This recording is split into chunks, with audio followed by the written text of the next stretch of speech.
Hey, what's up? This is David Benjamin from HealthyWildFree.com. Today I'm going to share with you the importance of M.O.W, mowing your lymphatic system. But first, if your lymphatic system isn't healthy, imagine yourself walking around with this. Imagine walking around with this gigantic boulder the size of my head, probably larger, weighing on your lymphatic system.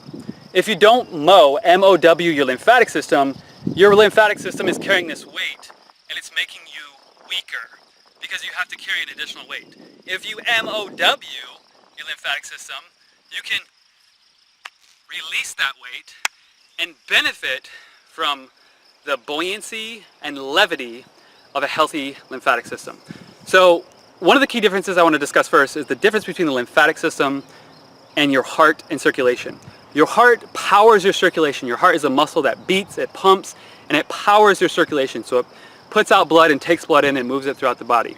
Your lymphatic system is similar in that it circulates your entire body, but it's different in that it doesn't have your heart to pump it. So you actually need to move your body to move your lymphatic fluid. That's the first component of MO, move your body. The second component of MO is oxygen. You need to oxygenate your body. The third component is W, which is water, or hydrate your body. These are the three crucial things that your lymphatic system needs to properly drain and expel toxins and to be healthy and to have that fourth phase of water, or EZ water, in a healthy state, full of vitality and able to transport immune cells such as macrophages and cytokines throughout the body to infection sites and pathogens throughout the body to effectively deal with them, because your lymphatic system is really an extension of your immune system, and it's an extension of your hydration system as well. It's an extension of so many things. So your lymphatic system has a lot of jobs, and if you're not properly optimizing through M.O.W, then your lymphatic system will suffer, and you'll walk around with this boulder, this weight on your lymphatic system that you really don't need to carry. So let's dive into M.O.W a little bit more deeply. So movement is very simple. It just simply means move. Walk, run, swim, jump, trampoline, weights, whatever it may be. Move your body. Moving your body stimulates lymphatic movement and circulation of the lymphatic system throughout the entire body. That's very important. That's a base level thing, movement, right? The second thing is oxygen. Simply breathing intentionally, breathing in through your nose, because noses are for breathing and mouths are for eating. When you breathe through your nose, you're actually producing nitric oxide, a gaseous molecule that enhances circulation, specifically your microcirculation. And it's great for heart health, great for cardiovascular health, all these things. So breathe through your nose and into your stomach, into your diaphragm. And a good saying here is breathe light to breathe right. Heavy breathing doesn't do a whole lot for you unless it's done in an intentional breathwork manner. So oxygen is number 2. Base level, once again, we'll get to more advanced in this video as well. Number 3 is water. Hydration is key. And most people don't drink enough water. I'm actually a little bit dehydrated right now as I share this because I already drank my water and I'm in the sun and I moved today. So I need to get back and get some water.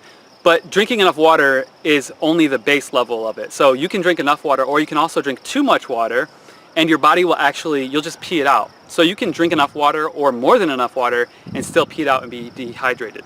So it's very important just to understand the dynamics of hydration and the big picture of hydration so that you can properly hydrate your body and your cells and your lymphatic system and generate what's known as the fourth phase of water, which is the honey-like state of water that's more of a gooey state of water that your lymphatic system uses. So let's go back to the beginning. MO. M.O.W, mow your lymphatic system.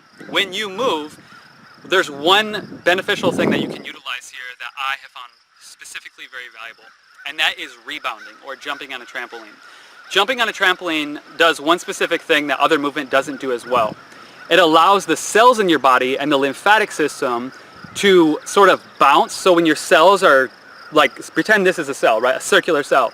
When that circular cell is going like this, what's happening is that the shape of the cell, quite literally, as it's bouncing, when it hits the bottom, it becomes more ovular in this direction, like this.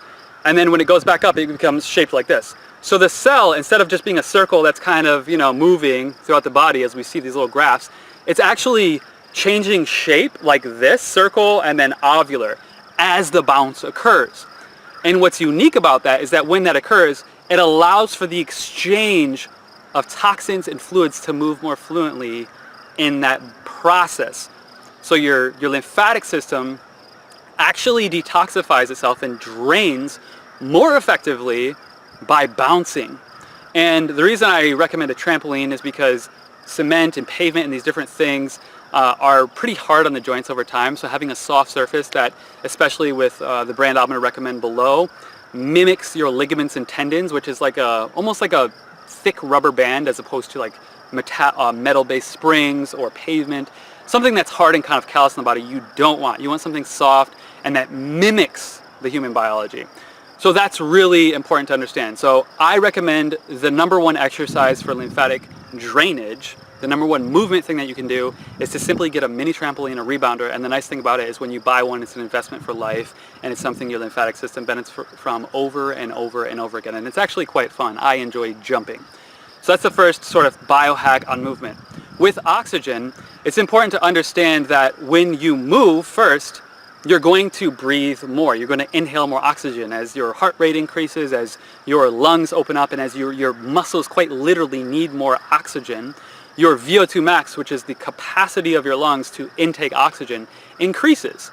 So the reason it's move, oxygen, water is because movement is the pivotal first thing that you need in order for your body to essentially request or desire more oxygen or water.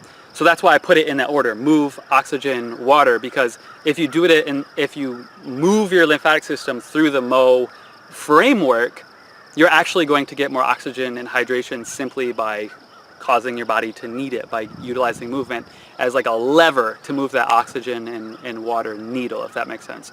So oxygen is great. One hack with oxygen that I absolutely love is that, did you know that simply by laughing, your body pushes, it applies a negative pressure on what's known as the thoracic, T-H-O-R-A-C-I-C, thoracic duct, D-U-C-T, which is located right here in the body. And it applies a negative pressure, and that causes that thoracic duct to open. And when it opens, when that widening path opens, the lymphatic toxins that drain through there actually can flow through there at, get this, 10 times a faster rate. 10 times a faster rate. So laughter is literally one of the best biohacks, one of the best possible things that you can do for your lymphatic system. And I thoroughly enjoy laughter and joy and humor, and I exercise a lot of that on my Instagram, so I'll link that up below if you want to connect there and enjoy laughter with me. But that's really one of the best biohacks or things that you can do for your oxygen system and your lymphatic system through the oxygen pathway. Lastly, water. Hydration is incredibly important. We know this. And one of the often kind of commonly held mistakes or made mistakes is drinking enough water or drinking too much water and still being dehydrated and wondering what is going on. We have to keep in mind that hydration is not as simple as drinking water. It's the quality of the water that you drink. It's the absorption of that water, believe it or not. I know it's crazy. And it's also the components that sort of pair with water that help the body to utilize it. So let's dive a little bit deeper into that. What is water? H2O. In its core form, water is 2 parts hydrogen, 1 part oxygen at a molecular level, right? So it's quite literally hydrogen and oxygen. So getting more oxygen is important, but also getting more hydrogen is important. And there are actually things that you can do in your diet and in your life that enhance your body's ability to produce hydrogen, which is another, element. So interestingly enough, cloves, which are one of the highest ORAC value foods and spices of all time, it's something like 300,000 ORAC value, which is oxidative reactive oxygen something or other. Basically the response to oxidation. Cloves are the #1 hydrogen producing food in the entire world. So I love cloves. I feel a brain boost, an energy boost. They're great for parasites. Cloves are amazing for the mind and the brain. They have a lot of minerals in them, high antioxidant value, but more importantly, when it comes to hydration, they are the #1 hydrogen producing food in the world. So simply getting cloves in your diet allows for your body to have more readily available hydrogen, which has to do with hydration. So elementally speaking, you have oxygen and hydrogen. You want to make sure to get enough of those. And then you have drinking enough water, and you want to drink high quality water. I recommend spring water, distilled reverse osmosis, ionized water is good too. Those are probably my top 4. I wouldn't venture really beyond that, to be honest, unless it's like maple water or coconut water. Those are great as well. There's actually some different, I can make some recommendations for that below as well. But you want to get high quality water. And then additionally, the last component of hydration is minerals. Your body needs minerals and electrolytes in particular to assimilate the hydration the intake of that hydration. So specifically, you're looking at magnesium, potassium, phosphate, calcium, and sodium. These are your hydration minerals and electrolytes that are crucial to hydrate your body, and when you hydrate your body, your lymphatic system is thoroughly hydrated and can move and expel toxins and utilize immune cells and transport what it needs to in an effective manner. So this video is very simple and specific, but it's also very tactical and very advanced at the same time. I hope you found value in this video. I hope that you mow your lymphatic system, get outside and nature move, get outside and breathe, get outside and drink, and take care of your health and well-being. If you found this video valuable, please like the video below, subscribe, leave comments, tap the bell for notifications, connect with me on Instagram, and I'll link up some more resources as far as specific recommendations, a rebounder recommendation for the mini trampoline, hydration recommendations, things like that, right in the description of this video, right below this as well. So I hope you enjoy it. Have an amazing day, and I'll see you in the next video. Take care. Bye.